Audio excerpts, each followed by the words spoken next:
Esta sesión del programa IECO de los grandes libros y hoy pues tenemos a Ginés Marco, que nos hablará sobre El príncipe de Maquiavelo. Agradecemos como siempre pues a la Facultad de Economía y a la vicedecana Lola Montagud por poder estar en esta magnífica sala, y a Ginés Marco, director, aparte de relator, director del Instituto de Filosofía Edith Stein de la Universidad Católica de Valencia, que bueno, pues gracias a él tenemos este programa que os ofrecemos mensualmente. Y bueno, pues por no hacerlo más largo, si queréis, le doy la palabra a Luis para que presente a Ginés y comenzamos ya con la sesión. Buenas tardes a todos. Este es un auténtico placer, como siempre. Muchos me consta que conocéis al doctor y al profesor Ginés. Me han puesto una breve reseña. Ginés se merece varias páginas de su extenso currículum y prestigio que tiene en la ciudad de Valencia y en el mundo en general, ¿vale? Pero voy a, muy sintéticamente, Ginés Marco es licenciado en Filosofía por la Universidad de Valencia y licenciado en Derecho por la UNED. Es doctor en Filosofía y Ciencias de la Educación por la Universidad de Valencia. Actualmente es profesor de Ética en las organizaciones en la Universidad Católica de Valencia y es colaborador del IECO, colaborador y miembro cercanísimo en todos los aspectos que tienen que ver con el instituto que organiza estas sesiones, como es el IECO. Además, dirige la cátedra Pavasal de esta importante empresa para estudios de liderazgo y gestión de las organizaciones, así como el máster universitario en marketing político y comunicación institucional. Y insisto, Ginés tiene un dilatado y amplio currículum, pero bueno, le cedo la palabra, que lo más importante es escucharle a él y no a mí. Entonces, Ginés, cuando quieras. Bueno, muchísimas gracias a los dos, a Rita, a Luis, por vuestra amabilísima presentación, y muchas gracias al público presente en esta sesión para un tema que nos concita, o nos debería concitar, interés por la actualidad del mismo.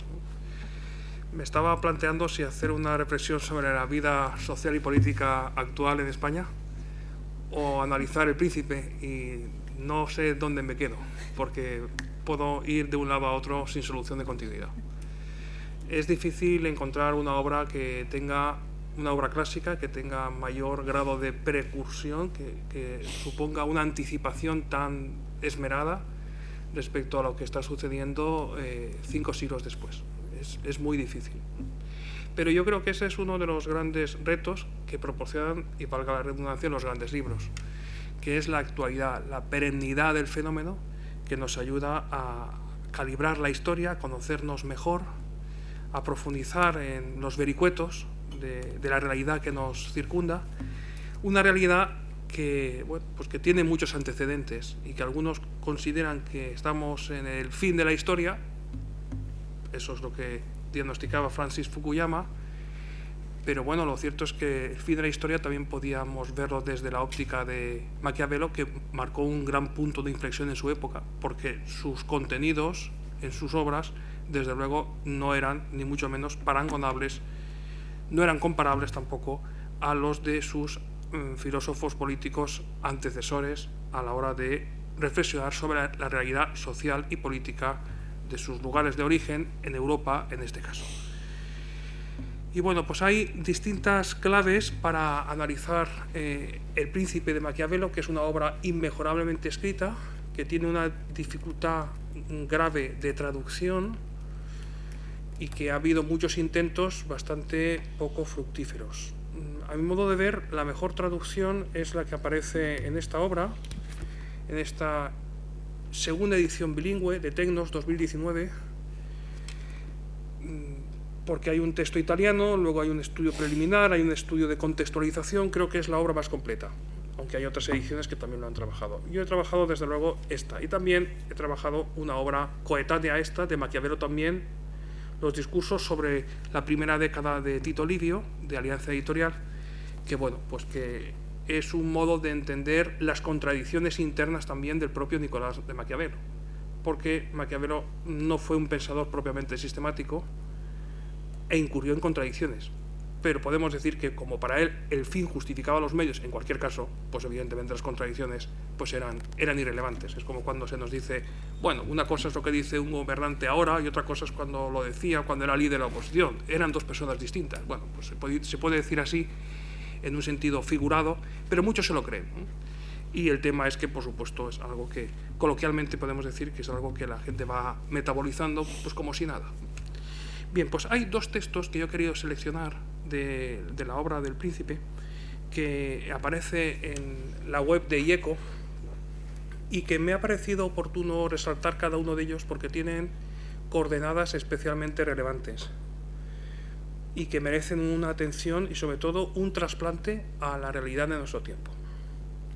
Si de lo que se trata es de trazar ideas que sean actuales, que supongan también regular nuestra propia vida, orientar nuestra vida, pues es fundamental, desde luego, cualquiera de los dos textos. Y lo primero que hay que decir en estos puntos es que el Príncipe de Maquiavelo tiene dos versiones. Una que es de Principatibus, que es de 1513, que es la primera versión, digamos, la que él hace llegar a Lorenzo, duque de Urbino, y otra versión que es Il Príncipe, que es la versión, digamos, actual de 1532 y que es una obra a título póstumo, porque hubo pues muchas dificultades para que se publicara, digamos, más allá de esa versión preliminar que tenemos de 1513. Los contenidos eran tan subversivos y si hoy los leemos con un cierto distanciamiento también podemos ver que son contenidos subversivos, pues digamos había una dificultad de poder publicar algo semejante. Eso es lo que planteo, digamos, en el resumen. En los temas suscitados, pues apunto al utilitarismo político, al pragmatismo, al relativismo cultural, al subjetivismo ético, a la ruptura de los principios morales respaldados por la tradición, en particular el principio según el cual el fin nunca justifica los medios. Y hay otras coordenadas sobre las que voy a entrar mucho más de lleno, que son las últimas, y que tienen que ver con el posibilismo político y con la sociologización de la filosofía política, que son menos estudiados, y precisamente porque son menos estudiados pues quiero hacer más hincapié para poder proporcionar algo de valor añadido a todos los presentes a través de este análisis. El primer texto que he seleccionado lo titula el propio Maquiavelo, o la traducción que se hace de Maquiavelo, del siguiente modo: de aquellas cosas por las que los hombres, y especialmente los príncipes, son alabados o vituperados. Voy a leer el texto, por si no lo tenemos a mano, y paso a comentarlo a fondo. Nos queda ahora por ver cuáles deben ser el comportamiento y gobierno de un príncipe con súbditos y amigos. Y como sé que muchos han escrito sobre esto, temo, al escribir yo también sobre ello, ser tenido por presuntuoso, máxime al alejarme, hablando de esta materia, de los órdenes seguidos por los demás. Pero siendo mi intención escribir algo útil para quien lo lea, me ha parecido más conveniente buscar la verdadera realidad de las cosas que la simple imaginación de las mismas. Y muchos se han imaginado repúblicas y principados que nunca se han visto ni se ha sabido que existirán realmente, porque es tanta la distancia entre cómo se vive y cómo se debe vivir, que quien deja lo que se hace por lo que se debería hacer, aprende antes su ruina que su preservación. Porque un hombre que quiera hacer en todo profesión de bueno encontrará su ruina en tantos que no lo son. De donde le es necesario al príncipe que quiera seguir siéndolo, aprender a poder no ser bueno y utilizar o no este conocimiento según la necesidad. Bueno, pues es de muy fácil comentario, es una obra que se sigue muy linealmente, a pesar de los recovecos que puede tener mínimos, pero hay varias ideas clave en este texto. El primero es un repudio a la teoría, y creo que es un tema absolutamente actual. Es decir, hay muchísimos jóvenes, y muchísimos jóvenes convertidos ya en un periodo de madurez en profesores universitarios, que repudian la teoría. Que consideran la teoría, digamos, como un prolegómeno para justificar mínimamente cómo se incardina mi asignatura en el plan de estudios, pero enseguida vamos a la práctica, que es lo que nos interesa. Hay un rechazo por la teoría hoy más que nunca. Y ese rechazo supone, como es natural, otras derivadas. Y es que hay muchos estudiantes, muchos jóvenes, que tienen verdaderas dificultades para leer y entender un texto, y precisamente por eso son incapaces de poder profundizar en la teoría subyacente a un texto. Necesariamente hay que ir a las pantallas, hay que ir pues al ebook, o hay que ir en este caso a lo concreto, y lo concreto es esto, cómo lo traduzco yo para mi vida, cómo lo aplico. Y hay muchos temas que requieren, como diría Aristóteles, una especial contemplación, y hay que estar predispuesto para contemplarlas, no con el sopor que a algunos les entra cuando contemplan la teoría, sino con la profundización de que vale la pena ubicarme en el mundo a partir de algo que tenga un valor que me trasciende. Porque yo no soy quien manejo los tiempos, sino que me tengo que dejar poseer por la entidad de una gran obra. Hay un repudio, digo, de cualquier teoría, de cualquier planteamiento, digamos, especulativo en el sentido abstracto de la expresión. Que es como decir que, en palabras aristotélicas, lo que prima es la practiconería. Lo diría no tanto Aristóteles como alguno de sus seguidores, pero Aristóteles sí que decía que si había que escoger entre teoría y práctica, solo teoría o solo práctica, él escogía la práctica. Pero Piero Bank, que es uno de los grandes traductores de Aristóteles, plantea que la práctica sin teoría se convierte en practiconería, que es como decir, un mero recetario especialmente al alcance de todos, pero particularmente manipulable. Que es como decir, bueno, pues estas son mis recetas, oye, a ver si te van bien a ti, y si no te van bien, pues busca otras, ¿no? Los principios, pues voy vendiendo principios al por mayor, que es pues lo que ya conocemos, el famoso dicho de Groucho Marx, ¿no? Pues ¿quieres principios? Pues aquí tienes unos cuantos. Hay, por tanto, un rechazo a la teoría. Hay un rechazo a la fundamentación de aquello que hacemos y decimos. Y eso implica, por supuesto, un eclipse del para qué. Porque si el por qué no se tiene en cuenta, pues mucho menos el para qué. Y al final nos encontramos en el sinsentido, en el sinsentido existencial de la expresión. Es como decir, bueno, pues realmente no sé cuál es mi lugar en el mundo, no sé realmente qué aporto, no sé realmente cuando padezco pues una grave dolencia, cuando pues cosecho todo tipo de infortunios, pues qué sentido tiene mi vida, qué sentido tiene mi ubicación en el espacio y en el tiempo. Y hay también otra clave en este texto que a mi modo de ver es fundamental, y es olvidarnos del deber ser, que es olvidarnos de lo que no está siendo susceptible de comprobación empírica. Que es como decir, no pongamos el listón tan alto, centrémonos en lo que hay. No nos vayamos por las nubes, porque a fin de cuentas eso no le interesa a nadie. Bueno, esa es una de las claves de nuestro tiempo también.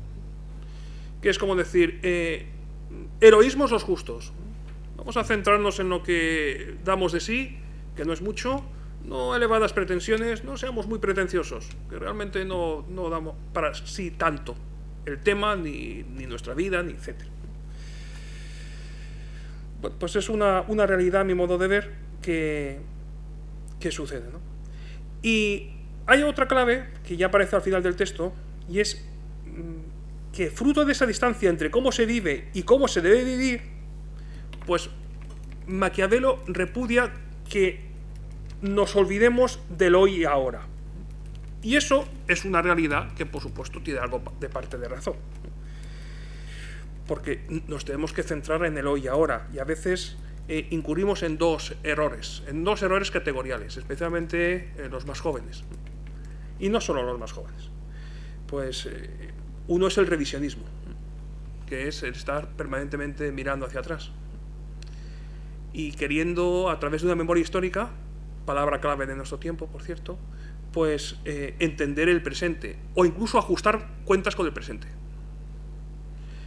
Y hay otra clave de nuestro tiempo, que es la de estar proyectado, absolutamente proyectado al futuro. A un futuro que no sabemos cómo va a llegar, ni cómo se va a desmenuzar, ni cómo se va a desenvolver. Me llama la atención, a propósito del futuro, un detalle muy contextual. Ayer día 27 de enero de 2020, pues las bolsas en Europa cayeron. Y cayeron por algún estropicio político de los que tenemos costumbre de escuchar, no particularmente. Cayeron por el coronavirus. Porque puede tambalear la economía china y porque puede pasar cualquier cosa. Cuando hace 4 horas hay 2.000 afectados y hace 2 horas hay 4.000 afectados y va multiplicándose a una ratio del 100%. O cuando hay afectados que pueden ser de otros países y que no han ido nunca ni a China ni a Vietnam, por ejemplo. Bueno, pues quiero decir que proyectarse en un futuro tan incierto, pues realmente es temerario. En ese sentido, conviene estar centrados en el hoy y ahora. Eso se lo concedemos a Maquiavelo. Pero lo que ya no le concedemos tanto es que ese estar centrados, ese estar afianzados en el hoy y ahora, en el puro presente, en el nudo presente, estemos especialmente preocupados, digamos, de salvarnos a nosotros mismos, de preservarnos, de no incurrir en errores, de no incurrir en males que nos puedan hacer perder el poder. Ahí ya la cosa cambia. Y la pregunta que nos podemos hacer todos es, ¿y qué le llevó a Maquiavelo a afirmar esto en estos términos? Pues algo que nosotros estamos precisamente contemplando en España en nuestros días, que es una progresiva cantonalización. Pues esa cantonalización se daba en la Italia de su tiempo. Y él necesitaba esgrimir un fundamento, él precisamente que no quería ningún tipo de fundamento, pero al final buscaba un punto de origen, que era un poder absoluto que tenía que asumir un monarca, el príncipe o el rey. Él habla del príncipe, pero no tiene una connotación traducible en términos de príncipe de realeza. Es decir, alguien que tenga un dominio absoluto, alguien que sea un auténtico gran hermano en todos los órdenes, y que pueda saberlo todo y que pueda luchar hasta el final para centralizar el poder. ¿Por qué? Porque las fuerzas centrífugas hacen que el territorio se desmembre en cantones, que es lo que sucedía en la Italia de su tiempo. En España a mí me ha llamado mucho la atención, pues con todos estos procesos que tenemos tan complejos de carácter territorial, pues el último de ellos, pues bueno, pues no somos de Castilla y León, somos solo León, ¿no? Y vamos a votar por ello, ¿no? Que es como decir, vamos a ganar tiempo, que es una expresión muy propia de ahora y es muy propia de Maquiavelo, vamos a ganar tiempo. Que es como decir, vamos a tener a la gente entretenida. Como no tengo nada que proyectar porque no tengo ninguna noción respecto a qué es lo bueno para mi sociedad, pues voy a hacer algo que suponga dilatar, diferir las decisiones. ¿Y cómo lo hago? Bueno, pues hago que la gente esté entretenida. ¿Cómo? Pues me invento batallas que no están muy claras su finalización, pero bueno, abro la mecha, enciendo, digamos, el fuego. Y a ver qué pasa. Y la gente, desde luego, por supuesto, está muy entretenida. Hay un factor, en el caso de Maquiavelo, que por supuesto no es comparable y que él no tuvo en cuenta, que es la presencia de los medios de comunicación. Y esa presencia de los medios de comunicación puede hacer que quien se comporte de un modo tan civilino, de un modo tan hipócrita, habría que decir, pues pueda continuar tiempo y tiempo, de un modo absolutamente, bueno, pues descomplicado, por así decirlo. De un modo, pues, sin grandes complejidades. ¿Y por qué continúa? Bueno, pues porque es lo que tenemos, o porque mejor lo malo conocido que lo bueno por conocer, o por lo que sea, ¿no?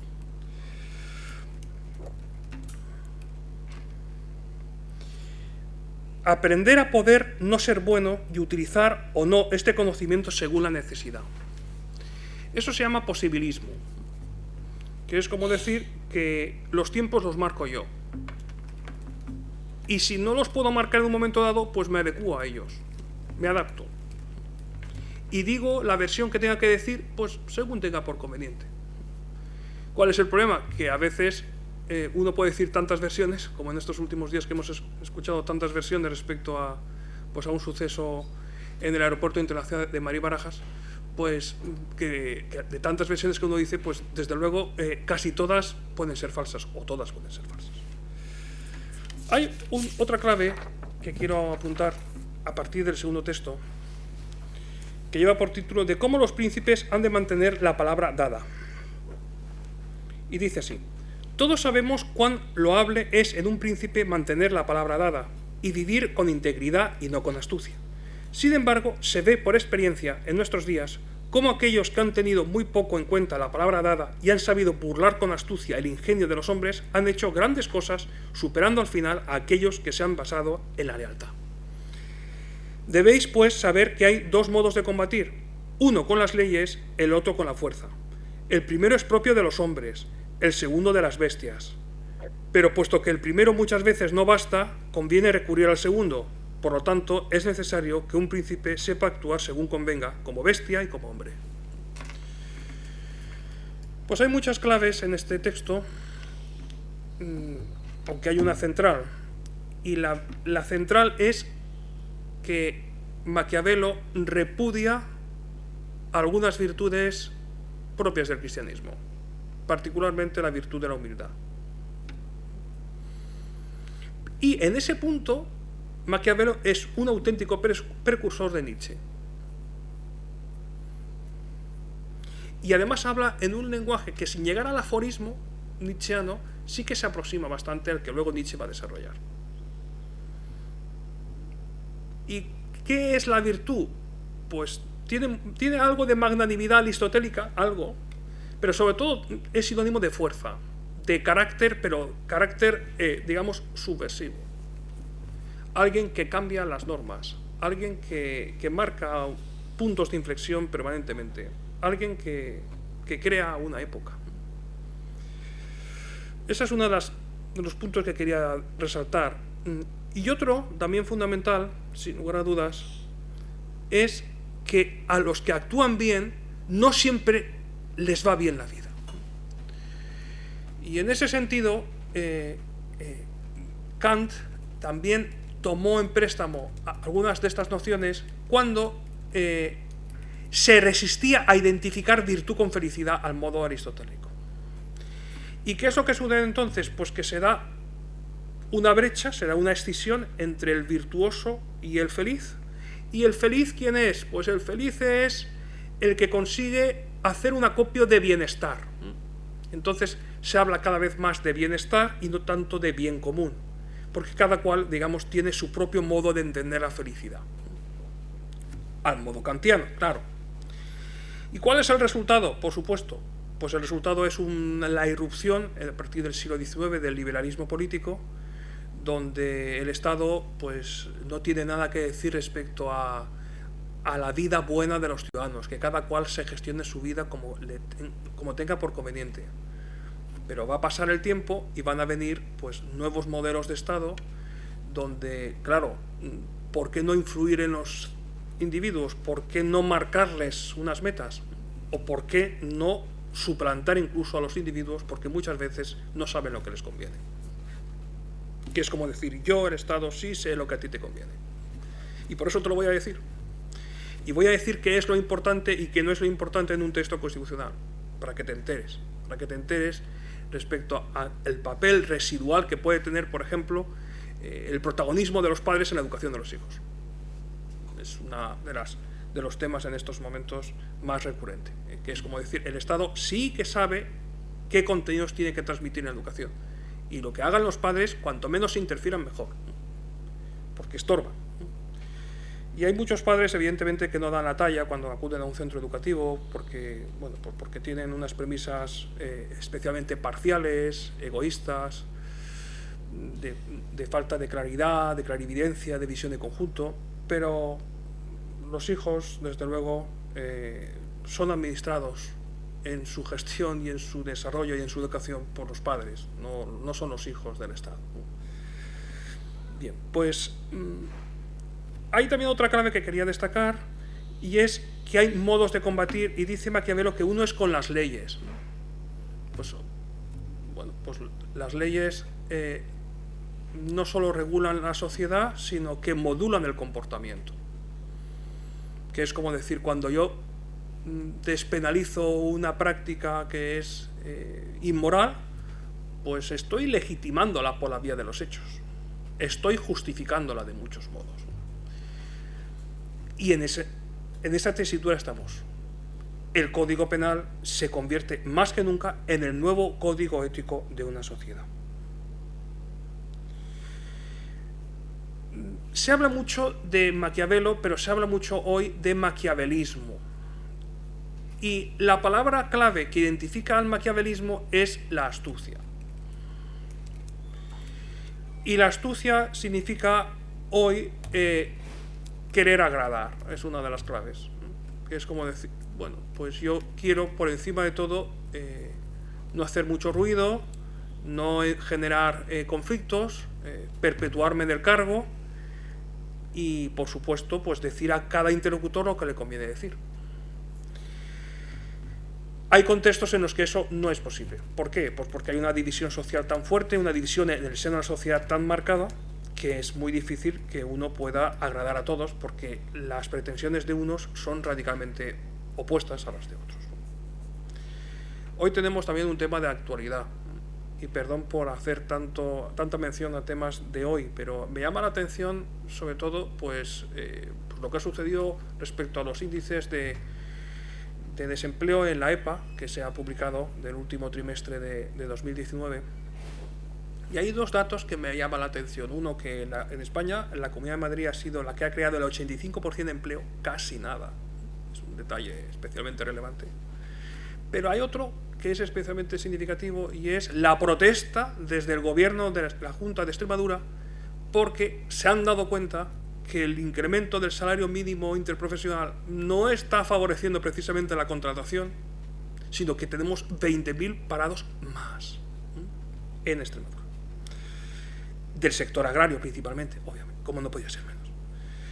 Que es como decir, si esperamos que por poner más el listón un poco más alto el empresario va a gestionar mejor e incluso va a contratar más, no, es totalmente erróneo. Bueno, pues en ese contexto donde nos movemos ahora, ya se ve que no es factible agradar a todos. Ya se ve que no. Y que lo que piden unos, pues los sindicatos, pongamos por caso, pues contraviene lo que están dispuestos a proyectar los empresarios. Y puedo plantear otros pares de actores en conflicto, no solamente sindicalistas y empresarios. Lo relevante, a fin de cuentas, es, en este punto, llegados a este punto, cómo promover una auténtica dirección política y una auténtica unidad de vida y de propósito. Y esto vale para el ámbito político, desde luego, porque la integridad donde más se debe vivir es en el ámbito político, pero también en la familia, en la sociedad civil y en el mundo empresarial. Y en el mundo empresarial, pues hace mucha falta hablar hoy de integridad, y hace falta también hablar de lealtad a los compromisos adquiridos. ¿Por qué? Pues porque hay muchos que confían en nosotros. Hay muchos que se exponen a ser reconocidos o a ser perturbados por las expectativas que nosotros trazamos en ellos. Hay muchos que han puesto su vida y su hacienda en nuestras manos. Hay muchos que han creído en lo que les hemos transmitido y han creído en nuestro proyecto. Y la pregunta es si nosotros como directivos estamos a la altura de lo que hemos proyectado como aureola de nuestra vida personal la empresa que dirigimos y que gestionamos. ¿Realmente estamos a la altura de aquello que proyectamos en nuestros discursos? ¿O hay una profunda disociación entre lo que decimos y lo que hacemos?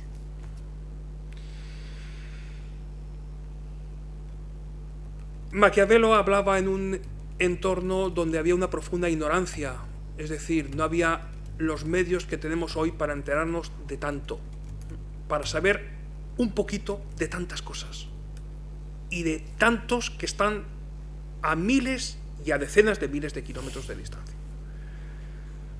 Las contradicciones en las que algunos incurren o incurrimos no siempre se pagan. Dicen algunos que el tiempo es ese juez que pone a cada cual en su sitio. Pues es una afirmación que admite pruebas de error, admite su contrario. El tiempo no siempre pone a cada cual en su sitio. Por lo general sí, pero no siempre. Porque hay muchos apagones informativos, hay muchos silencios interesados, hay muchas complicidades para que uno pues, no sepa la realidad, aunque le convenga saberla porque le afecta directamente. La unidad de propósito y la unidad en la acción moral resulta absolutamente insoslayable. Y voy ahora ya al terreno propositivo, al terreno constructivo, por así decirlo. Y el primer aspecto que quería destacar es la necesidad de integrar en la acción moral intención, objeto y circunstancias y consecuencias. En Maquiavelo solo hay un énfasis en torno a las consecuencias. Las acciones no son ni buenas ni malas, sino que va a depender del rédito que extraigamos de ellas. Que es como decir, si mentimos pero no se descubre, no pasa nada, adelante. Pues hace falta unidad en la acción humana, unidad en la acción que es de calado moral. ¿Y qué es lo más importante de la acción moral? El objeto de la acción. Que es como decir matar, robar o consumir. Eso es lo importante, por decir un verbo identificativo. La intención que yo tenga, pues evidentemente cuenta, pero no solo la intención es la que cuenta. Y hoy tendemos también muchas veces a decir, bueno, pues lo importante es con qué intención manejaba el arma o con qué intención actuaba de este modo o de otro. La intención es importante, pero no lo es todo. Porque si fuera tan importante como algunos dicen, pues la moral sería eminentemente subjetiva, que es lo que muchos quieren, por otra parte, llegar a concluir. Y es, os puedo asegurar, letal. Porque si al final son tus valores y son mis valores y son los valores del otro y de la otra, etcétera, etcétera, al final no hay modo de entenderse. Por tanto, es fundamental que haya una unidad. Y las consecuencias, en la medida en que sean previsibles, porque consecuencias de las consecuencias de las consecuencias, podríamos llegar a, digamos, a un regreso al infinito, las consecuencias son relevantes, pero no son lo más importante. Evidentemente hay un factor cuantitativo, y si uno hace daño por una mala práctica, por un vertido tóxico, pongamos por caso, pues es más grave si afecta a 80 personas que si afecta pues a 8, evidentemente. Pero la gravedad no está tanto a cuántos afecta, sino en la malicia de la acción en sí. Más allá de la intención que se tuviera en aquel momento, o más allá de la ignorancia que hubiera de por medio. Lo digo porque estos aspectos podían estar bastante expresados en los libros hace varios decenios y en estos momentos no aparecen. ¿Y qué es lo que queda? Evidentemente, pues queda una expresión mágica que está heredada en gran medida de Maquiavelo y que se llama consenso. Y el consenso es que nosotros decidimos qué es lo que nos conviene tomar como bueno. Y si somos los suficientes, o incluso, diríamos en el ámbito político, si llegamos a tener pues aritméticamente la mitad más uno, porque solo la mitad más uno puede ser ya definitoria para tener esa mayoría absoluta con la cual se pueda gobernar al precio que sea. Bueno, pues desde luego pues es un gran problema, un gran dislate por otra parte. Entre otras razones porque hay decisiones que no son de mitad más uno o de mitad menos uno, son decisiones que afectan pues a toda la sociedad y más que las mayorías habría que hablar de una cierta unanimidad. Ya sé que es difícil alcanzar la unanimidad en prácticamente casi todos los temas, y en el ámbito político no digamos, pero tendríamos que replantear muchas cosas en ese campo. Como es natural, el maquiavelismo está reñido con la formación política, porque la formación pierde toda su sustancia en el momento en que uno decide sobre la marcha. Es como decir, decide lo que le conviene en cada momento y cambia de criterio según el oportunismo del momento. Pues es una realidad la que tenemos ahora, que tenemos innumerables ejemplos de distintas fuerzas políticas ahora y en los años anteriores y hace lustros que, bueno, pues que viven cómodos en la contradicción permanente mientras que no trascienda. Y aunque trascienda, pues lo intentaremos sofocar el incendio porque tendremos algún conejo que nos sacaremos de la chistera para cambiar y desviar la atención y pasar a otra cosa. A mí me llamó la atención lo que se dijo sobre un personaje muy influyente actual. Aparecía en el diario El País, aparecía hace 9 días, en el domingo, no anteayer, sino el domingo anterior, el domingo 12 de enero, de alguien que se ufanaba, parafraseando a Gorgias, de mover los hilos. Y en una geografía que había en ese artículo de fondo, aunque una geografía, pero con algunas pinceladas que no eran tan agiográficas precisamente, tan de ensalzar, de enaltecer al protagonista, pues se sugirió que lo importante para este señor, porque era un señor, es gobernar, es mandar él, y lo decía muy joven ya en la universidad. Pues lo decía en unos términos absolutamente maquiavélicos, que es como decir, no me importa el cómo, no me importa el para qué, en el fondo, porque es más, yo trabajo para ti y no cobro, pero yo te ofrezco resultados, y cuando los obtengas, entonces me pagas. Esa era una de las versiones que aparecía en la, bueno, pues en la geografía del personaje en cuestión. Yo no cobro, cobro a posteriori, pero eso sí, me vas a pagar porque te voy a dar motivos para que me pagues. Bien, ya digo, apareció una larga entrevista en el diario País respecto a un protagonista clave en el momento presente. Además de esa unidad, hace falta volver a los grandes principios de la ética. Y en un instituto como este, dedicado a la ética para la comunicación de las organizaciones, hay principios que resultan absolutamente insoslayables. Y hay dos, fundamentalmente, y los hemos escuchado muchas veces, antes de venir a esta sala y, por supuesto, en sesiones sucesivas. El no hagas a los demás lo que no quieres que te hagan a ti, la regla de oro, formulada en negativo, que es como se formulaba originariamente. Y el segundo gran principio, que es que el fin no justifica los medios. El fin nunca justifica los medios, nunca.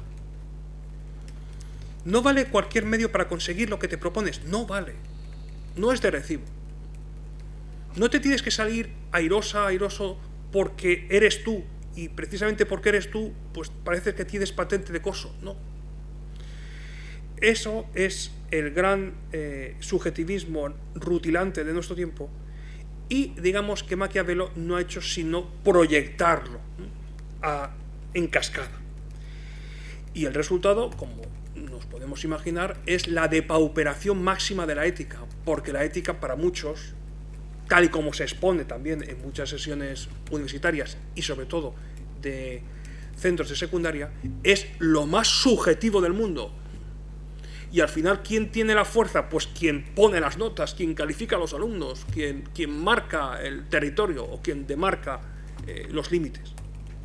Es lo más, desde luego, lo más ajeno a la ética, que en el fondo tiene un cierto aire de libertad, es decir, la ética presupone la libertad. Y por tanto, presupone también el error, el acierto, la aproximación a la verdad moral de los hechos, que en ocasiones puede estar obnubilada puede estar abrumada porque la búsqueda de la verdad como tal pues sea poco intensa, o porque la confusión sea muy notable, que es algo muy propio de nuestro tiempo, la confusión. La confusión consentida o propiciada por algunos. La obra de Maquiavelo es el gran reto, a mi modo de ver, para poner en proyección la obra literaria con la realidad, con esa realidad de su tiempo, esa realidad que Maquiavelo no quería trascender de ella, sino fuera en clave de un craso, a mi modo de ver, inductivismo, que es como decir, su método es coleccionar no tanto constituciones griegas como haría Aristóteles en su Política, sino estados de opinión en las repúblicas italianas para buscar un punto de encuentro, y ese punto de encuentro, digamos, superlativo, por elevación, lo encontraríamos en El Príncipe. Maquiavelo tuvo siempre, o se basó siempre en las mismas coordenadas, evidentemente no, porque defendía la república y defendía la monarquía absoluta, defendía la república y el gobierno del pueblo en los discursos sobre la primera década de Tito Livio, y al mismo tiempo pues destacaba la presencia, la preeminencia del príncipe. Las contradicciones en Maquiavelo eran constantes, y ¿por qué entonces un protagonista de esta naturaleza traerlo a colación? Bueno, pues no solo por su bella escritura, sino por lo incisivo que ha resultado para generaciones muy posteriores a la suya. La actualidad del fenómeno, 5 siglos después, pues merecería desde luego una atención. Ahora, de lo que se tratará es de trasladarlo a consideraciones personales, profesionales, asociativas nuestras, y yo estaré encantado de poder responder a las cuestiones que vayan surgiendo. Muchas gracias.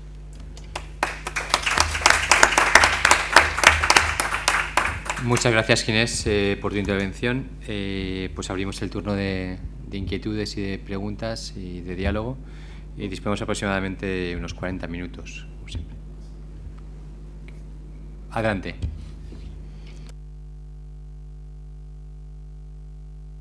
¿Yo? No, por favor, soy más ahí, soy más. Bueno, es igual, empiezo yo. Bueno, me llamo Javier Sancho, soy funcionario jubilado de la Agencia Tributaria, y bueno, me ha parecido muy interesante la conferencia, primero que tengo que decir, por la interrelación entre el libro y la realidad. Hemos comentado al principio de la charla, a nivel informal, que me he leído una edición de luego peor que la que usted ha comentado, pero es una clásica de Clásico Nostal, comentada por Napoleón Bonaparte, que tengo que decir aquí que realmente parece lamentable los comentarios de Napoleón, es decir, supera a Maquiavelo en mucho.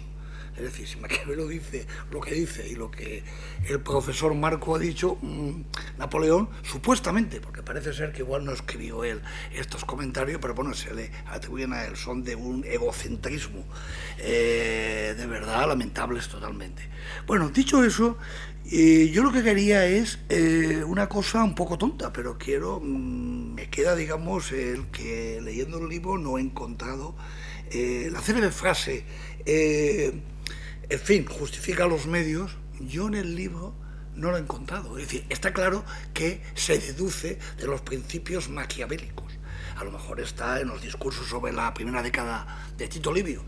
Seguramente no, porque ahí defiende la versión republicana, como secretario que fue de la República de Florencia, si no recuerdo mal.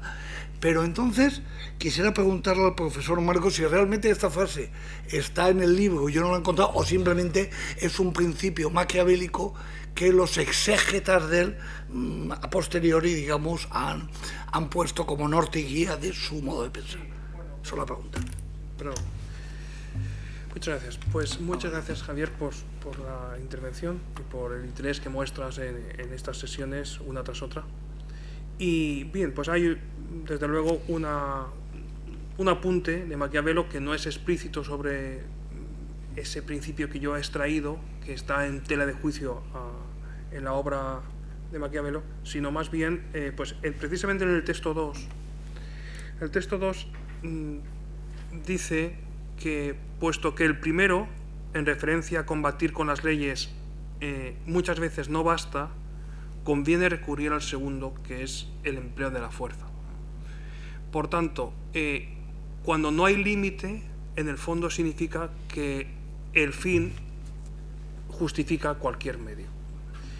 Pero sí que es verdad que, más allá de las traducciones que son variopintas las que se han hecho sobre esta gran obra, no aparezca lo que estamos aquí resaltando, se deduce que, digamos, que se puede adelantar por la derecha, en el sentido coloquial de la expresión. Cuando la cosa se pone complicada, pues uno puede coger los atajos que tenga que coger y no pasará nada, porque al final lo importante es el resultado. Y hoy hablamos también mucho de resultados, y hablamos mucho de resultados pues traducibles en Excel, donde todos son parámetros de eficacia, y hay muchas claves personales que se quedan por medio. Es decir, hay muchas personas que contribuyen a que haya pues eficacia y eficiencia, pero si prescindimos de la de la ética, pues muchos se quedan en el camino. Y es un motivo para el análisis y para nuestra reflexión personal, especialmente quienes somos responsables de personas, quienes dirigimos personas, pues a veces conseguir resultados supone pagar un alto precio, para algunos. Y la vida sigue, dicen otros. Sí, la vida sigue, pero no es baladí que algunos hayan sufrido tanto para acabar como han acabado. Y si tenemos algo de responsabilidad sobre ello, pues es un motivo, este tipo de sesiones, como para replantearnos muchas cosas, a mi modo de ver. Pero ya digo, hay recovecos en la obra de Maquiavelo que permiten que, si, digamos, la solución inicial no es la óptima, busquemos otro tipo de atajos para conseguir aquello que nos proponemos, cueste lo que cueste, aunque nos comportemos como bestias, aunque nos dejemos guiar por la fuerza. Y hay que matizar otra vez, la fuerza se decía en el sentido de mejor la fuerza desde arriba, y luego Hobbes dirá lo mismo pues en el Gran Leviatán, mejor la fuerza desde arriba que la fuerza diseminada, mejor que haya, como diría Max Weber, el monopolio de la violencia legítima, es decir, que los cuerpos y fuerzas de seguridad del Estado prusiano en este caso, pues sean los responsables de catalizar la violencia y que no haya una violencia pues diseminada. Hoy, por ejemplo, perdón por las alusiones al contexto de hoy, pero pues ha salido pues en la audiencia provincial de Teruel el famoso juicio, digamos, el primero de los juicios que tiene pendientes a Igor el ruso, que se ufana de matar a quien se interponga en sus deseos, que no tiene intención, digamos, de matar, sino él dice de neutralizar. Eso es lo que decía la traductora, en el italiano serbio ahí que estaban ahí empleando, bajo esa pantalla de 4 metros de grosor, porque dicen que es peligroso, y lo es, desde luego.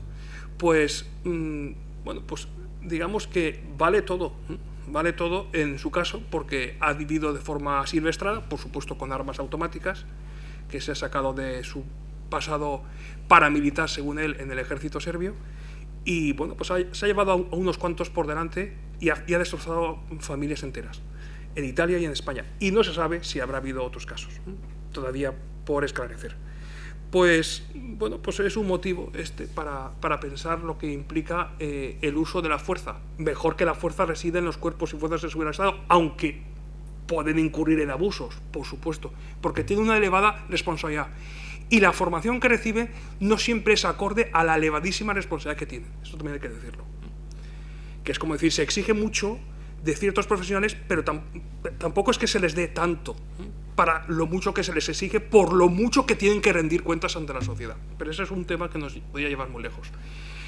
Desde luego que la violencia esté diseminada como puede estarlo en grupúsculos o en personas aisladas que desde un monte pues van asolando masías turolenses, pues la verdad es que es lamentable.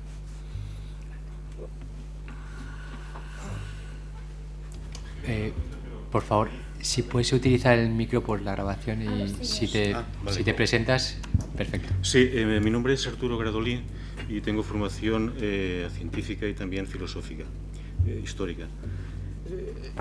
La pregunta, es que voy a cambiar la pregunta a raíz del principio que estamos comentando, de que el fin justifica los medios, y da la sensación, ¿no? Que es un principio absoluto, inalterable, y que, bueno, prácticamente intocable, ¿no? Claro, cuando pensamos en ese principio estamos pensando que el fin es o malévolo o es inmoral, o sea, pero claro, podría ocurrir también que el fin fuera un fin legítimo, ¿no? O sea, imaginemos un contexto en un país totalitario, ya sea nazi o soviético, ¿no? Donde bueno, pues, hay una serie de personas que lo que quieren es llegar a un fin, pero es que ese fin resulta que es implantar los derechos humanos, dignidad, libertad, solidaridad, justicia y paz, ¿no? Entre otros. ¿Hay realmente? Es decir, imaginemos que para conseguir ese objetivo, que en este momento ese fin, que es un fin muy loable desde mi punto de vista, yo creo que es generalizado, resulta que hay que utilizar unos medios ilegítimos, malévolos, ¿no? Como puede ser o mentir, que se ha comentado, o asesinar a alguien. Realmente es un principio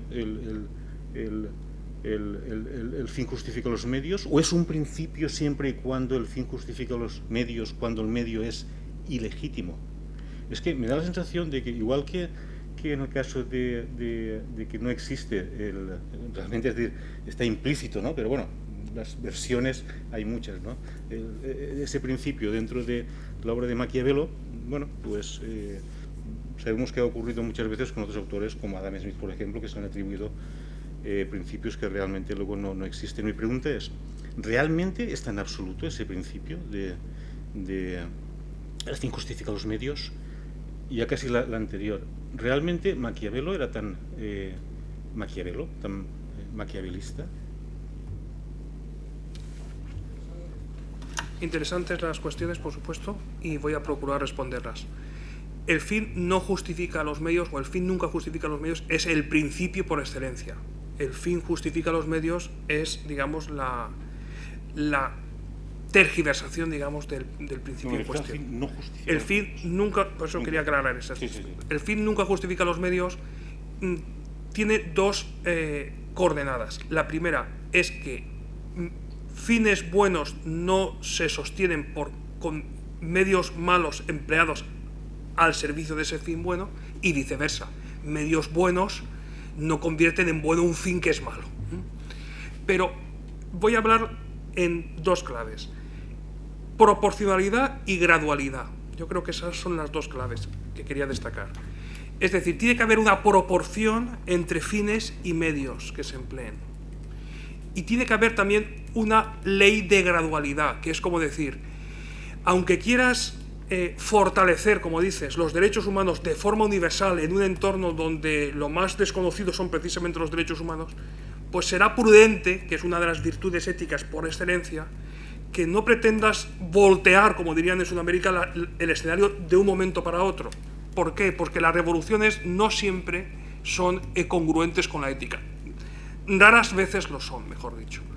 El logro de la revolución, de la última revolución de la historia, porque aquí siempre decimos que es la última y luego no es la última, sino que es la antepenúltima, porque siempre vienen luego otras, se llevan a muchos por el camino.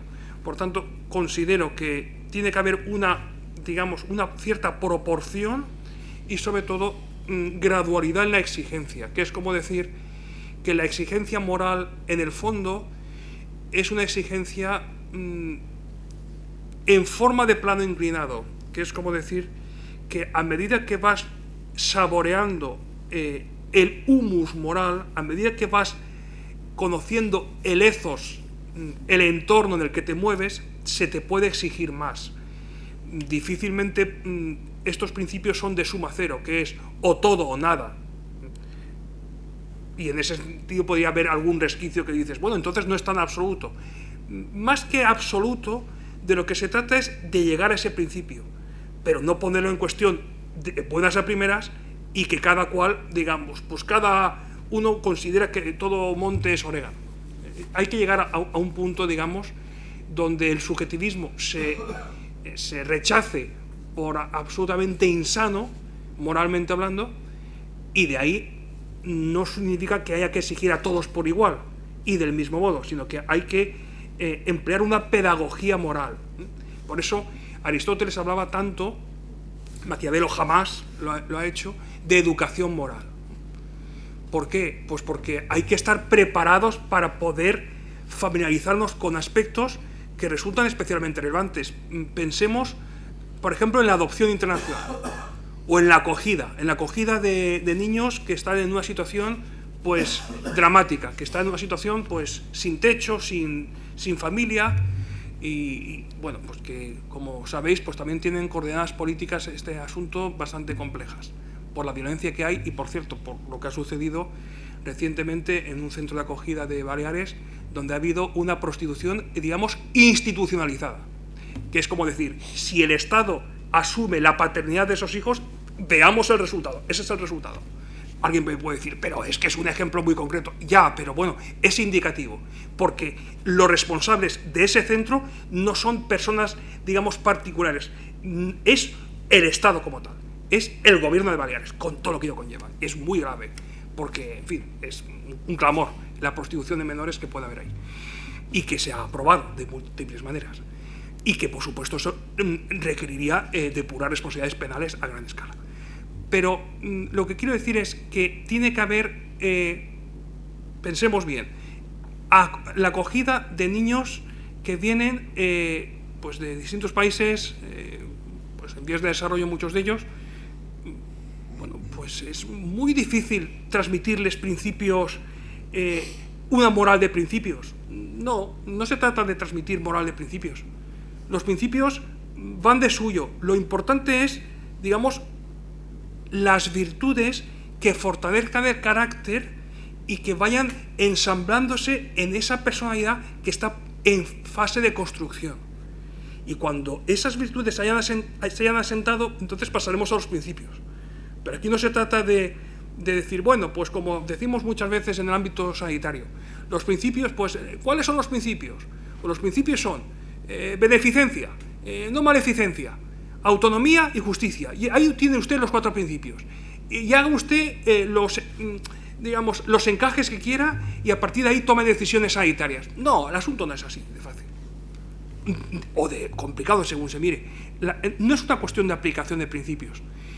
Yo lo hago porque paso de la práctica a la teoría, pero no significa que uno tenga que someterse a esos principios. De lo que se trata es de que viva moralmente, de que respire, digamos, pues un aire congruente con la ética. Y a partir de entonces estaremos en condiciones de regular y de normativizar.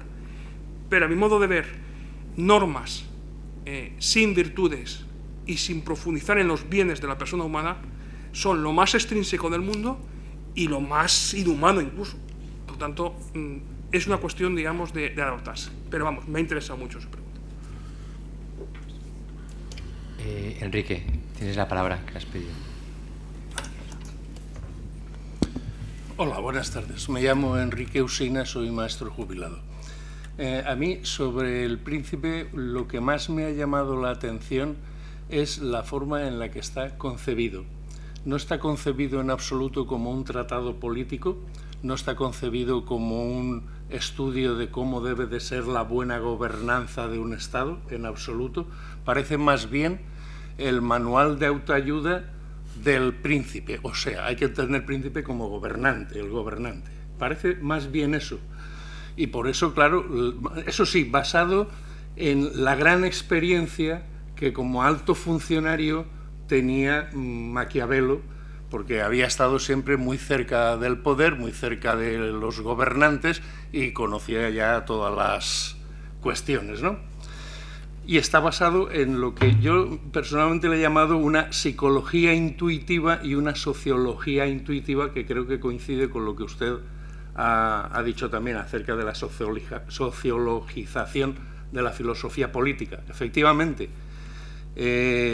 Maquiavelo, yo creo que basa todos estos consejos que le da al gobernante, que en este caso sería Lorenzo de Médicis, porque parece más bien un tratado de qué ha de hacer el gobernante para o conseguir el poder o para mantenerlo, y qué no ha de hacer para perderlo.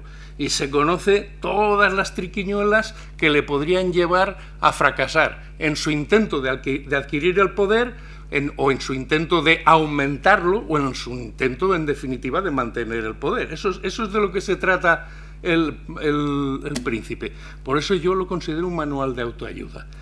Naturalmente, esta psicología yo le he llamado intuitiva, y esta sociología intuitiva, porque ni la psicología ni la sociología científicas existían en ese momento. Tanto la psicología como la sociología no aparecerían hasta finales del XIX, la psicología con Wundt y la sociología con Durkheim. Y entonces, claro, no se puede hablar ni de psicología ni de sociología científica, pero sí de la fina observación de un hombre que sabe cómo reacciona un pueblo, cómo reaccionan unas tropas mercenarias, cómo reaccionan los que pueden ayudar a adquirir el poder a un príncipe cuando están descontentos con el anterior. En fin, se lo sabe todo, y no vamos ahora a ir a eso porque está todo detallado ahí. Pero claro, a mí lo que me llama la atención es que esto pueda ser así, y yo no soy nadie, claro, pero yo no puedo aceptar la idea de que el Estado exista para el gobernante, en lugar del gobernante para el Estado. Yo creo que un Estado, una sociedad, necesita una organización, una regulación, una serie de leyes y una serie de dirección, y que para eso está el gobernante, o para eso debe de estar el gobernante, y no al revés. Aquí se está poniendo todo, la sociedad, el Estado, en función de que el gobernante se mantenga o adquiera por primera vez el poder. Claro, esto es justo lo contrario de lo que yo creo que hoy en día, en una sociedad democrática, se puede aceptar. Ni en aquella tampoco, pero bueno. Y esto yo creo que sí es verdad, como usted ha dicho, que está pasando bastante. No quiero poner ejemplos concretos porque tampoco quiero dar una imagen de partidista en nada, pero cualquiera creo yo que podría ser capaz de analizar una serie de situaciones, una serie de mecanismos por los que alguien ha podido llegar al poder y no, hombre, matar no digo, claro, pero mintiendo y todo esto sí que creo que podríamos aceptarlo casi todos. Y eso es lo que a mí me gustaría destacar. Nunca el gobernante o nunca el Estado está para que pueda existir el gobernante, desde mi punto de vista. El gobernante debe de estar para que el Estado pueda funcionar adecuadamente. Y si esto una sociedad no sabe verlo, estaremos en el maquiavelismo en cada momento que quiera parecer un Maquiavelo. Gracias, Enrique. Pues muchísimas gracias, Enrique, por tu presencia habitual y por tus intervenciones como la de ahora. Pues hay un detalle que has comentado y que yo lo entresaco y empleo otra expresión, que es emplear al propio gusto las instituciones, ¿no? O emplear las instituciones pues para la propia supervivencia. Pues este es un capítulo especialmente relevante hoy también, y que no es de hoy, sino que ya viene de mucho tiempo atrás, pero que ahora se ve de un modo más descarnado, vamos a decirlo así, que es, bueno, pues proponer determinadas directrices para la elección de miembros en las altas magistraturas del Estado. Pues, ¿con qué intención se hace? Pues evidentemente se hace con intención de colonizar por parte del legislativo y del ejecutivo el poder judicial. ¿Y qué sucede? Pues que una democracia se asienta necesariamente, indefectiblemente, sobre una loable separación de poderes. Que es como decir, cuando un poder se corrompe, existen otros contrapesos. Eso Maquiavelo no lo veía en absoluto. Veía que había un riesgo de guerra civilismo, un riesgo de cantonalismo, y que había que unificar esos territorios que se iban diseminando. Hacía falta un poder centralizador muy fuerte.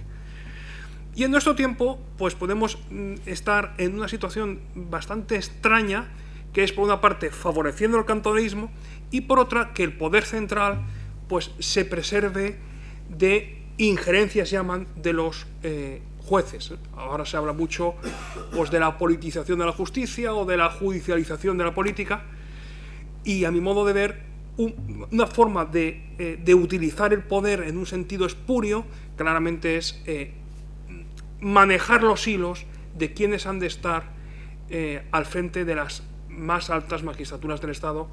En el caso español pues tenemos el Tribunal Supremo y el Tribunal Constitucional, en este último caso, pues en 2021, pues habrá que renovar pues los 9 años que llevan algunos en el mandato y que vence y caduca, y eso implica, como nos podemos imaginar, pues una revisión respecto a lo que es justo. Y a lo mejor, es una presunción la mía ahora, a lo mejor lo justo en estas coordenadas, es decir, para septiembre, octubre de 2021, va muy en la línea de lo que el poder político requiera como justo, le interese que sea justo. Bueno, pues ese es un riesgo que habrá que verlo, porque quedan pues 20, 21 meses para que eso suceda y pueden pasar muchas cosas de aquí a esa fecha. Pero es un indicio. Y es, desde luego, una tergiversación de la democracia como tal, que el gobernante emplee las instituciones para su mayor gloria, o emplee pues medios públicos, instrumental público, o medios de transporte, digamos, públicos, militares, etcétera, pues para actividades privadas. Eso es una tergiversación, es una profanación, digamos, del decoro. Pero bueno, nos podemos ir muy lejos sobre este tema y mejor me reservo mi opinión. Más intervenciones, todavía tenemos unos minutos. Adelante. Yo la primera vez que vengo, me llamo Rafael Ortiz, soy economista, no quería intervenir, pero en el libro realmente Maquiavelo lo que está diciendo es que hay que utilizar o las leyes o la fuerza, pero la fuerza principalmente se refiere a fuerza física, ejércitos, ejercer el poder y tal. Hoy en día realmente la fuerza física de los ejércitos no se ejerce sobre nosotros, pero ¿en qué punto estamos manipulados? ¿O existen las estrategias de manipulación que hacen que todo lo que esté pasando no lo estemos creyendo, o mucha gente pase olímpicamente y esté ocurriendo lo que está ocurriendo, que yo creo que la calidad democrática ha bajado un montón? Entonces yo digo, hay poderes por encima del propio gobernante, que podemos pensar en nuestros gobernantes, pero por encima, que están manipulándonos, y los medios de comunicación, ¿qué papel juegan? Bueno, pues muchísimas gracias por esta intervención, y espero que te prodigues en próximas sesiones de Grandes Libros y sigas aportándonos mucho. Bueno, pues hay en este capítulo los medios de comunicación, pues es una gran novedad, y el ciudadano periodista, o el periodista ciudadano, a través de las redes sociales, pues imaginaos cómo se agita el cocotero, como se dice vulgarmente, y cómo uno puede, telegrafiar una sociedad, hacer una radiografía respecto a lo que le interese, que es como decir, quiero poner en la diana a este personaje y quiero acabar con este personaje. Pues bueno, pues comienzo a lanzar inventivas contra este personaje a través de las redes sociales y puedo hundirlo, aniquilarlo para siempre. A lo mejor no tengo pruebas, pero estoy pues calumniándole hasta el extremo. Pues los medios de comunicación son en estos momentos los grandes exploradores de la verdad, o pueden ser los grandes buceadores de la mentira. Y lo que es peor, los medios de comunicación, hoy más que nunca, necesitan no ser dependientes del poder político, sea quien sea ese poder.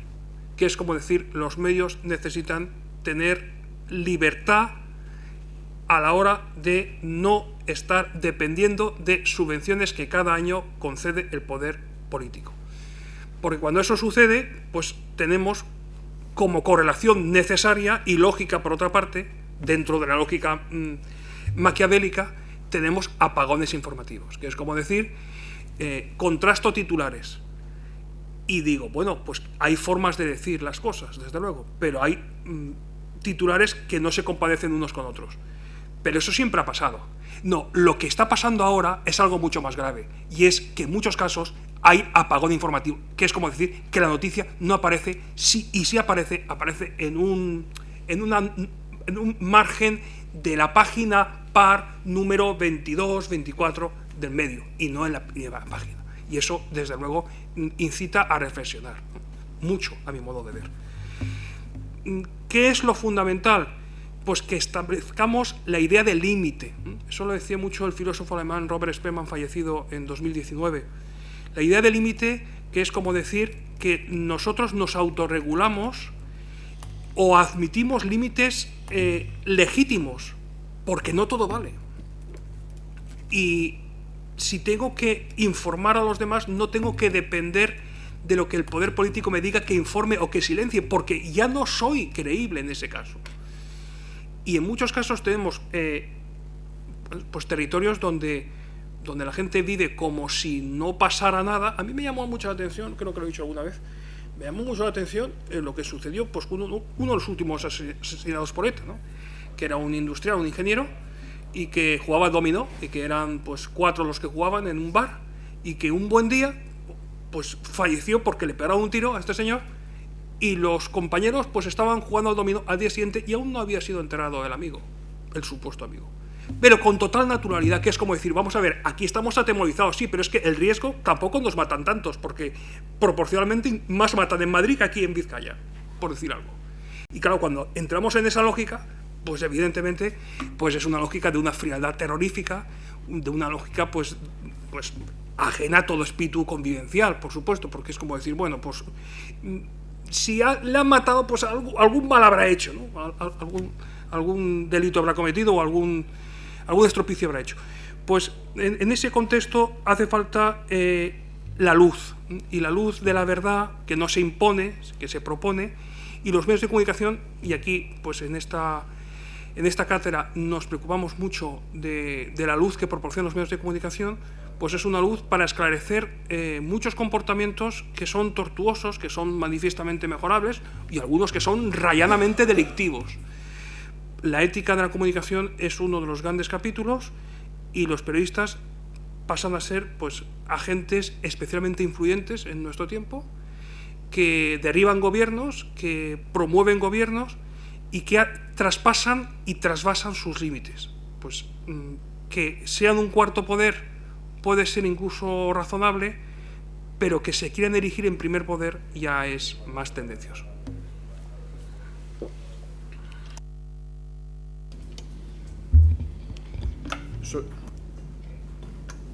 Bueno, si esto funciona, sí. No, solo un tema y es como reflexión. Me llamo Aurelio. El tema es el siguiente. Una de las cosas que hace Maquiavelo, desde mi punto de vista, es un tío tremendamente práctico. Desde mi punto de vista también completamente amoral, pero es un tío completamente práctico. Es decir, lo que va poniendo es cómo llegar donde tienes que llegar, cómo mantener el poder que tienes que hacer, sin ningún tipo de moral. Es decir, tu objetivo es llegar aquí, pues bueno, llegas con todo este tipo de cosas. Parece que lo estamos contraponiendo con la gente que tiene una cierta moral.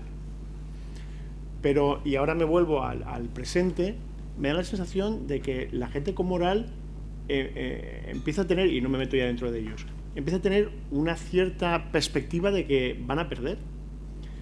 Porque da la sensación de que cuando, y permítanme la simplicidad de morales y amorales, y lo que es peor, amorales prácticos, en ese sentido.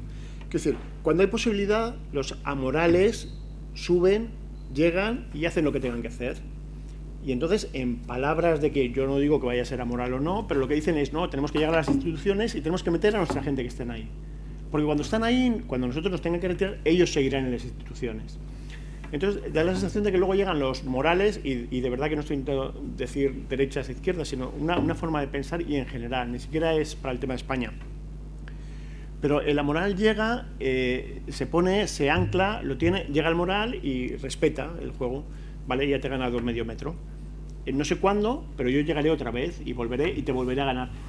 Estamos, y es una reflexión que hago, porque al final también hay que conocer cómo se juega así. Parece que estamos queriendo jugar a un boxeo muy reglado y todo muy bien hecho, pero que cada vez que golpeamos al otro con un puñetazo, el otro nos devuelve una patada. Entonces le explicamos que no se pueden pegar patadas, y el otro lo entiende perfectamente, seguimos peleando y vuelve a seguir pegando patadas. Es decir, ¿hasta qué punto es necesario también Maquiavelo conocerlo? No llego a atreverme a decir aplicarlo, pero sí conocerlo suficientemente, porque esa es la realidad de las cosas. A mí Maquiavelo lo que me parece es un gran conocedor de la realidad humana, de hacia dónde se llega. Es que se actúa así. Yo no entro si es moral o no, pero se actúa así y es completamente práctico. La reflexión es que hay veces, o lo que creo y lo que me preocupa, que estoy pensando, es que hay veces que hay que saber actuar mal. Y me temo que eso me estoy yendo a Maquiavelo con ese tipo de cosas. Pero es que la alternativa es que te empiezan a retirar del juego. O sea, yo entiendo que no hay que dar patadas en boxeo. Lo que pasa es que tenemos que jugar de tú a tú. Si lo que empezamos a entrar es en un combate de boxeo donde pegan patadas y yo no pego, estoy entrando en una peligrosa. Voy a acabar siendo batido por todos los demás, pero eso sí, me han batido, pero yo he jugado con las reglas. Claro, eso está muy bien cuando uno es al que baten, pero cuando ven que empiezan a batir a más gente y cuando ven que empiezas a perder y cuando ven que los que están ahí arriba de alguna forma están pervirtiendo todo el sistema a base de utilizar el sistema, es una reflexión, quiero decir, no sé, en general yo creo que estamos todos de acuerdo, quiero decir, el fin no justifica los medios. Maquiavelo, pues lo que decía es muy perverso, si lo puedes leer, cuando lo lees incluso con un tono de suficiencia y estoy moralmente por encima, te da la sensación de que es muy rastrero, pero en el fondo lo que está diciendo es así como funciona la gente, es así como han mantenido estados, como han conseguido, es así como se hace. Y luego cuando lo vas viendo que esas pautas se siguen repitiendo mucho. Y vas viendo que hay gente que va ganando medio metro, y luego otro medio metro, y luego otro medio metro, y tú quieres retirarte. Es una reflexión porque muchas veces lo que llegas es decir, ya, pero, es decir, ¿voy a jugar con limpio con quien no juega limpio? Ese es un poco el tema que hay al final. Porque al final si juego limpio estoy condenado y me van a tirar. No a mí, en general. Y no quiero, en fin, si alguien ha pensado que estoy refiriéndome a algo, es un tema más general que eso. Pero me preocupa potentemente ese tema. Es decir, yo voy a jugar limpio. Ya, pero vamos a ver, yo voy a jugar limpio hasta que vea que el otro juega sucio. En cuanto juega sucio, o rompo la baraja y me voy, o si no puedo irme, tengo que jugar sucio también. Esa es la pregunta, un poco la reflexión. Bueno, yo me quedo con lo que acabas de decir antes, hace un par de minutos, de que yo juego limpio, y quiero jugar limpio. Yo me quedo con eso porque, en el fondo, la credibilidad se mide precisamente no cuando es flor de un día tu decisión de comportarte de un modo ético, sino cuando es sostenida en el tiempo. Porque hay muchos que han iniciado comportamientos presuntamente éticos y que se han venido abajo precisamente porque no se han consolidado. Y porque en algunos casos a los primeros de cambio se han dejado vencer, digamos, y en otros casos porque han sucumbido a la presión. O sea, nadie puede decir que es fácil ser ético. Nadie, absolutamente nadie. Y ahí está el mérito. Otra cosa es que no sepamos comunicar la excelencia ética, y creo que tenemos mucho que hacer en este capítulo, y esta cátedra IECO está aportando mucho en esa línea, que es reflejar a los cuatro vientos, y sobre todo por los vericuetos propios de toda investigación puntera de excelencia, investigación, digamos, cualitativa y cuantitativa, pues la bondad de comportamientos excelentes, porque en ocasiones vamos al extremo opuesto, que es resaltar estrictamente las prácticas de corrupción. Y parece entonces que la ética es pues un freno, una anticorrupción, y como todo es corrupción al final, pues uno dice, pues comportarse éticamente pues no trae resultado, porque es más bien, como acabas de comentar, Aurelio, pues estar fuera del circuito. Hay una frase que simboliza más bien lo que acabas de decir en uno de los apartados que has comentado, que es la terrible frase, en la guerra como en la guerra, ¿no? Que es como decir, bueno, pues si estamos en una guerra, pues de todos contra todos, pues yo también me pongo a esa guerra, ¿no? Pues yo ahí discrepo en ese punto y considero que hemos de dar un primer paso en cuanto a dignidad, en cuanto a, pues, a vivencia de virtudes y a orgullo de vivir esas virtudes. Porque muchas veces tenemos mucha reserva de hacer algo que es valioso y de decirlo, porque como no nos van a entender, porque pensamos como Maquiavelo, es decir, al modo sociologista de la filosofía política, como decía al principio de la sesión, que es como decir, bueno, yo me tengo que adaptar al auditorio y como los demás no me entienden, pues no tengo que proponer grandes metas porque no las vamos a cumplir. Decía el Quijote que pragmáticas cuantas menos mejor, porque sobre todo habría que cumplirlas, y es verdad, yo ahí estoy en ese sentido, en esa línea. No prometer muchas cosas, pero sí cumplir algunas cuestiones esenciales. Otros dicen, lo más importante es cumplir la palabra dada, según la palabra que estés empleando y según el contenido, porque a lo mejor estás prometiendo algo que es lamentable en todos los órdenes y como quieres ser al final rehén de tus propias palabras, quieres llegar hasta el final. No, tienes que saber rectificar. Pero, como decía antes, creo que a través de Arturo, creo.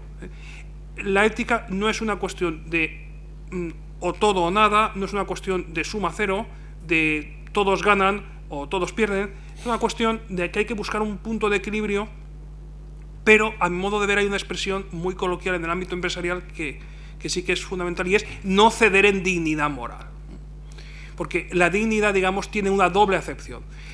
Por una parte está la dignidad ontológica, que es la dignidad de toda persona por el hecho de ser persona, que no puede ser puesta en cuestión por nadie, ni por estados, ni por ciudadanos de a pie, ni por nadie. Y luego está la dignidad moral, que va creciendo o va decreciendo, que se puede erosionar en el camino. Y al final uno puede degradarse de tal forma que puede comportarse, como diría Maquiavelo, como una bestia, aunque él lo ensalce ese comportamiento, en cierto sentido, o lo justifica al menos. Pues uno puede convertirse pues, en un animal peligroso. Y en ocasiones hay algunas bestias de las que devoran hombres. Ahora que estamos en fase animalista, donde todo animal es bueno, pues hay animales salvajes que devoran, pues cuando van sueltos por ahí, pues devoran personas, osos, leones, etcétera, y podemos convertirnos incluso algunos de nosotros pues en peores que ellos, ¿no? Entre otras cosas porque lo hacemos a veces deliberadamente. Tiene un gran mérito comportarse éticamente, tiene un gran mérito no llegar a ceder, pero a mi modo de ver tenemos que hacer continuo examen de lo que estamos haciendo y tenemos que pregonar a los cuatro vientos, tenemos que saber comunicar nuestras prácticas éticas. Porque el modo de cambiar la sociedad, y este es uno de los objetivos que tiene esta iniciativa que tenemos ahora, cambiar para mejorar la sociedad, porque constatamos que hay muchos aspectos manifiestamente mejorables de esta sociedad, pues necesitamos, a mi modo de ver, integridad, ejemplaridad. Y eso significa unidad de propósito. Y es que dices, es que me quedo solo, pues corres el riesgo de quedarte solo. Pero en el momento en que cedes, ya no tienes derecho a discrepar. Y en el momento que pisoteas porque otros lo hacen contigo, no puedes seguir quejándote porque ya has entrado en ese juego. Y algunos tienen la pretensión, torticera pretensión, de que pises el fango, para que dejes de ser creíble y para que a partir de ese momento te tomen con la medida que tú has tomado a los demás. Y te aseguro que si esa medida es rastrera, pues acabará siendo también rastreo el modo que te enjuicien a ti, ¿no? Por tanto, heroísmo, dice pues una conocida catedrática de ética, héroes no gracias. Bueno, pues en el ámbito moral, héroes a veces y por lo general hacen falta. Pero sobre todo, personas ejemplares, personas virtuosas, que tengan un sano orgullo de ser éticos. Y ese sano orgullo se puede conectar matizadamente con la magnanimidad aristotélica, que es que da de lo que mucho tiene, precisamente porque tiene mucho, da mucho, y está orgulloso de darlo. No lo hace de forma furtiva, no tiene un comportamiento excelente de un modo pues casi oscuro, como si tuviera que estar pidiendo permiso. Y luego hay otro aspecto que quería destacar, y es que la antropología de Maquiavelo es una antropología basada en el hombre egoísta, es decir, todos somos egoístas. Y algunos van más lejos y diciendo, perdona, es que los altruistas son egoístas disfrazados. Yo quiero romper con la mayor de esas pretensiones, de ese argumento. Digo no. Es decir, considero que hay personas en el mundo que trabajan en el ámbito empresarial, incluso en el ámbito político, y ya es más difícil, pero también en el ámbito político y en el ámbito de la sociedad civil, donde se desgastan gustosamente por el otro, donde sirven de verdad y no se sirven de los demás para su lucro personal. Y hay muchos casos. No necesariamente hay que irse a la India, y hay muchos casos en la India donde se ve la mayor de las degradaciones y el mayor de los heroísmos, pues en muchas personas, en ocasiones de órdenes religiosas, hay que decirlo, que atienden a los leprosos o atienden a los enfermos de SIDA o atienden a muchas personas que están en unas condiciones lamentables. Y eso usted, María Teresa, lo haría por $1 millón. Y la María Teresa respondía, no, desde luego, por $1 millón no. porque no tiene precio. Y bueno, pues es un reto y es un tema como para seguir debatiendo mucho en este foro y en otros paralelos a este, pero sobre todo, a mi modo de ver, nos falta, y esta iniciativa puede servir a ello, nos falta no ir solos en esta andadura, no ir solos ante el peligro, estar unidos, estar fortalecidos, no formando un bloque contra otro bloque, no se trata de eso, pero se trata sobre todo de cultivar un sano orgullo comunicando nuestras buenas prácticas, es decir, haciendo ferias de exposición de buenas prácticas que nos ayudan para contemplar que hay horizontes por los que vale la pena luchar, por los que vale la pena desgastarse, aunque el fruto final, uno, en esta vida, no llegue a verlo. Nos da tiempo rápidamente a esas dos intervenciones y cerramos.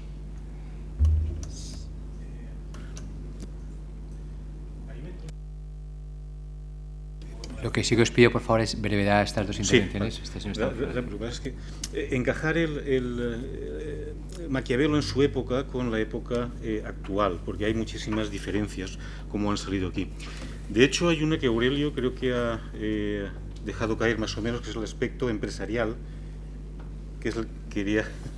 Bueno, el aspecto empresarial, claro, es decir, todo es muy bonito, ¿no? Pero, por ejemplo, las éticas, yo soy de la opinión de que hay diferentes éticas. No es la misma la responsabilidad social empresarial que la ética cristiana, que la ética de Nietzsche, que la ética de Kant, ¿no? Que, por cierto, Kant era una persona también que, fíjate que con la insociable sociabilidad, él pensaba que las personas eran egoístas. Y fíjate Kant, dónde está, ¿no? Es decir, necesariamente ser egoísta no significa ser malo. Claro, yo venía a lo que Aurelio creo que intentaba comunicar desde el punto de vista empresarial. Yo he sido empresario durante 20 años. ¿Qué pasa? Bueno, yo quiero ser muy ético, pero resulta que si soy muy ético, quizás tenga que cerrar la empresa. ¿Por qué? Pues por diferentes motivos. ¿Qué hago? Una empresa con 40 personas en informática. ¿Qué hago? Yo me quedo con mi dignidad, ¿vale? Y por no actuar conforme están actuando otras empresas, tengo que cerrar, o no tengo más remedio que para mantener esas 40 familias tener que mentir y hacer cosas quizás que en otro momento no haría para poder mantenerme tal. Es decir, es que todo no es tan sencillo. Cuando se ven las cosas desde el punto de vista práctico, la cosa cambia. Y mira que yo soy una persona que el tema de la dignidad humana y los derechos humanos los tengo metidos ahí. Pero y creo que lo comentaba también Aurelio, Maquiavelo entra en la parte empírica, en la parte práctica. Nosotros en filosofía hemos estudiado mucho a Aristóteles, a Platón y tal, mucha teoría, que es lo que usted comentaba. Pero es que hay una práctica, y ahí es donde está el problema, y hay unas necesidades, y a veces pues hay que entrar en cosas que a nadie le gustaría, como puede ser mentir o hacer otro tipo de cosas. Y también es cierto que afortunadamente la situación de las empresas no es la misma que antes. Hoy día en las empresas, no sé, por ejemplo, el tema de la reputación es súper importante. Es decir, una empresa hoy día sin reputación no va a ningún sitio. No sé, es que quería más que nada contestarle o tratar de que Aurelio... Muy interesante la apreciación y la pregunta que yo planteo o lanzo al aire a raíz de tu intervención es ¿qué rasgos merece ser tenida para bien una responsabilidad social corporativa que esté, digamos, con mentiras que se van dejando caer en el propio credo corporativo vivido por los altos directivos o mandos intermedios de la organización? Es decir, si la responsabilidad social corporativa es tan importante, y lo es, ¿qué queda de esa responsabilidad que se preconiza a los cuatro vientos? Nuestro compromiso económico con los accionistas, con los empleados, social, con la comunidad política en la que operamos, medioambiental, si luego está salpicada de prácticas, a lo mejor no son aberrantes, pero son prácticas que desdicen de lo que nos habíamos comprometido en un principio. a mi modo de ver, las contradicciones se penalizan mucho. A lo mejor no al principio, pero sí a largo recorrido. Y la credibilidad muchas veces no está tanto en mantener un nivel óptimo, excelente. La credibilidad muchas veces está en no picar en el anzuelo, en no caer, en no ir modulando mi discurso, porque en el momento, como diría Aristóteles, que has caído una vez, dice él, la tercera es más sencilla. Es curioso porque pasa de la primera a la tercera. Que es como decir, la primera es un mundo porque he caído y porque todo se me hace un drama, y luego la tercera pues es lo más sencillo del mundo porque es lo que toca. Pues ya digo, a veces hay que volver a Aristóteles o hay que volver a un planteamiento donde la ética se incardine en la excelencia y no en un hacer o no hacer. No estamos hablando de eso, estamos hablando de un espíritu, de un equipo que trabaja en torno a metas comunes, y esas metas son congruentes con la dignidad humana. Pero ya digo que el asunto de fácil no tiene nada, que merece una cuidadosa reflexión, y que para asesorar sobre eso pues hay que entrar de lleno en la realidad vivida en la empresa. Y hablar desde fuera pues puede ser fácil en ocasiones, pero siempre es arriesgado. Y yo no estaría en condiciones de ir muy lejos en lo que estoy diciendo sin antes analizar a fondo pues lo que tú mismo estás resaltando, y que yo desconozco por el día a día, obviamente. Gracias, profesor Ginés. Abordamos, si os parece, la última intervención, y con eso cerramos la sesión.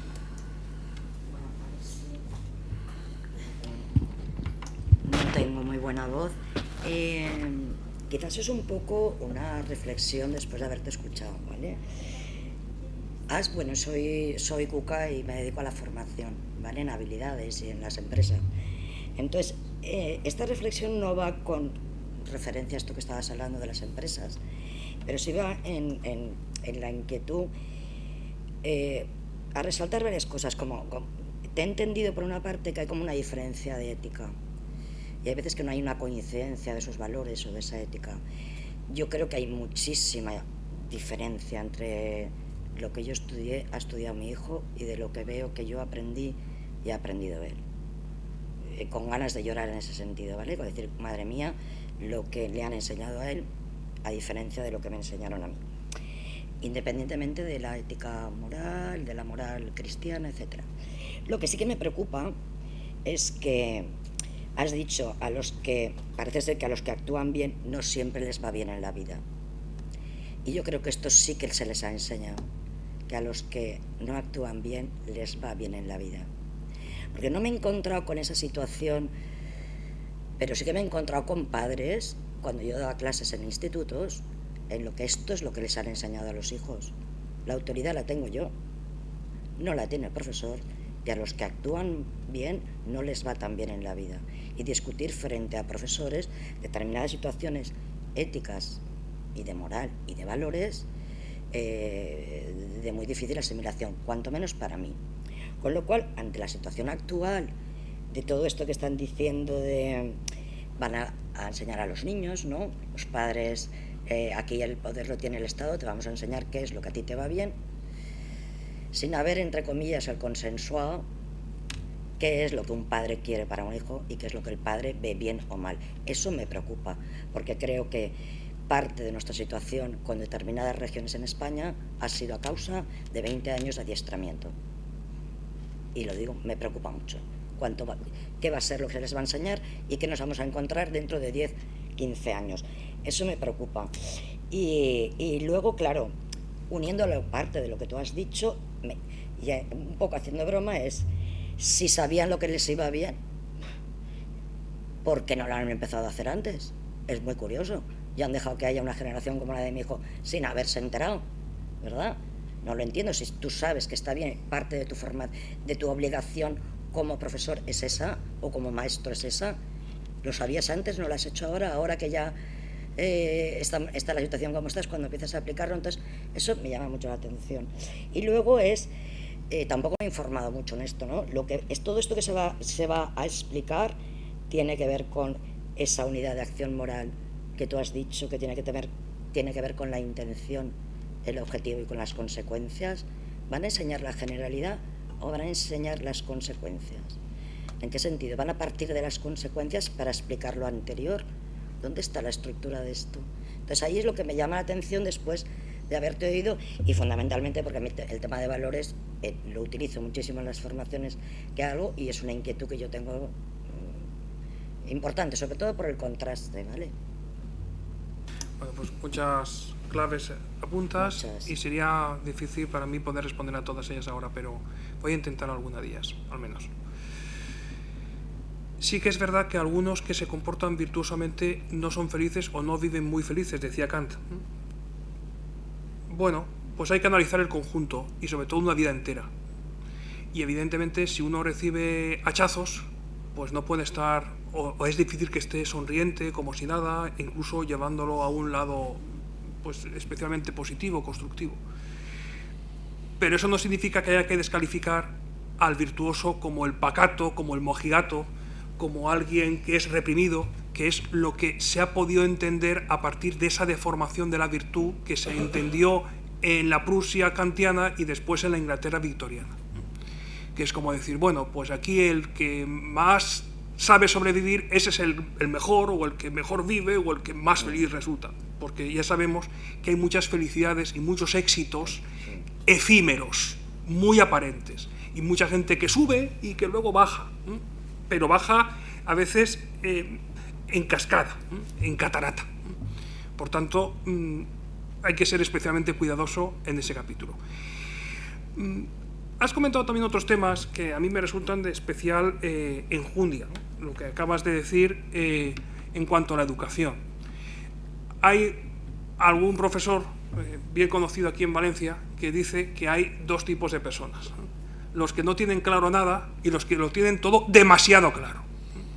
Bueno, pues a veces es peligroso, especialmente en el ámbito de la educación, porque se puede convertir en una ideología el tenerlo todo demasiado claro. Hay temas que merecen un diálogo, una puesta en común y un construir todos, no de arriba a abajo, no por imposición, sino, bueno, propiciando que haya, digamos, un compromiso, una vivencia, digamos, de serenidad, de paz interior, porque de lo contrario llegamos a la convulsión y nos bloqueamos y sobre todo nos convertimos en anti, y ponemos el adjetivo o el sustantivo que queramos, y eso no ayuda.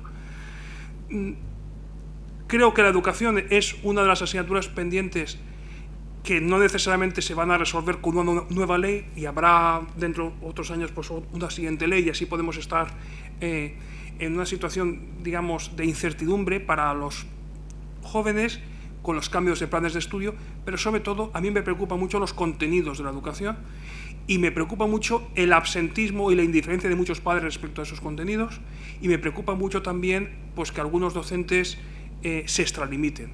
Creo que es un asunto que es compartido, debería serlo, y que cuando no sucede, pues se generan todo tipo de disforias, todo tipo de desajustes. Y los menores son los más vulnerables. Uno de los conceptos más controvertidos de nuestro tiempo es el concepto de interés del menor. Hoy, en nombre del interés del menor, que ha cambiado tanto para los magistrados, para la jurisprudencia consolidada, el interés del menor para algunos es incluso que denuncie a sus padres, ¿no?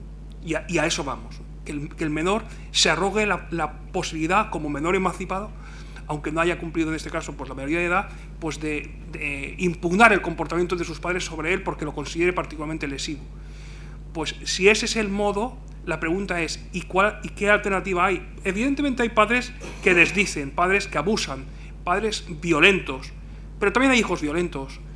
Y cuando el Estado entra de lleno en esa realidad, no solamente el ámbito judicial, sino el Estado, los poderes públicos, ejecutivo y legislativo, pues a veces entra como elefante en cacharrería, y me preocupa desde luego, porque a veces se trata de resolver algo y se magnifica un problema que ya existía, pero que ahora es ya desbordante.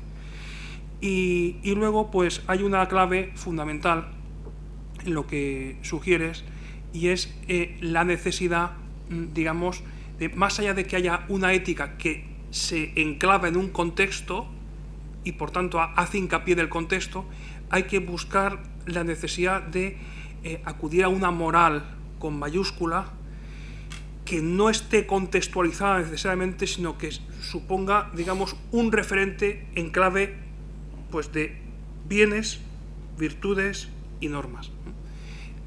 Esa es una tarea que tenemos que hacer los filósofos de lo moral, entre los que modestamente me incluyo, y sobre todo que tenemos que transmitir a la sociedad en muchos foros, en muchos areópagos que tenemos en estos momentos necesidad de llegar.